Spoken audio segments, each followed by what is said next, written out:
এটা সময় এনেকুৱা বহুত বেয়া গৈছে আৰু তেতিয়া মানে নেট কৰিবলৈ পইচা নাছিল। ইনষ্টাগ্ৰামৰ পৰা 1 টকাও পোৱা নাছিলো মই। আৰু আজি ভিডিঅ'টো অকমান বেলেগ ধৰণৰ হ'বলৈ গৈ আছে কাৰণ বহুতে কৈ থাকে মোৰ বিষয়ে জানিব বিচাৰে আৰু তেনেকে ভিডিঅ' বনাই দিয়া নাই। ভাবিলো আজি আপোনালোকক মোৰ লাইফৰ বিষয়ে কেনেকে মানে সোশ্যাল মিডিয়াত আহিলো, মই কেনেকে ইমান আগবাঢ়িব পাৰিছো। আৰু কিছুমানে ভাবে যে পটককে আজি আহিছো কালি ভিডিঅ' এটা বনাই দিলো বা ভাইৰেল হৈ গ'ল, এনেকে কিছুমানে ভাবে আৰু কিন্তু এনেকুৱা নহয়। মোতকে কিছুমানে বহুত ভাল ভিডিঅ' বনায়, তথাপিওতো ইমান মানে ভিউজ নাযায় আৰু আপোনালোকে যে মোক ইমান মৰম দিছে বহুত বেছি ভাল লাগে।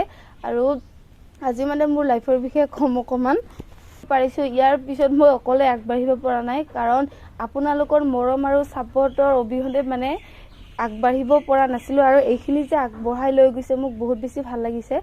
আৰু ইয়াৰ আগতো মানে 6-7 বছৰ আগৰ পৰাই মানে মই এই সোশ্যাল মিডিয়াৰ লাইনটোত জড়িত হৈ আছিলো আৰু আগৰ পৰা মানে বহুত বেছি মই ভিডিঅ' বনাই ভাল পাইছিলো।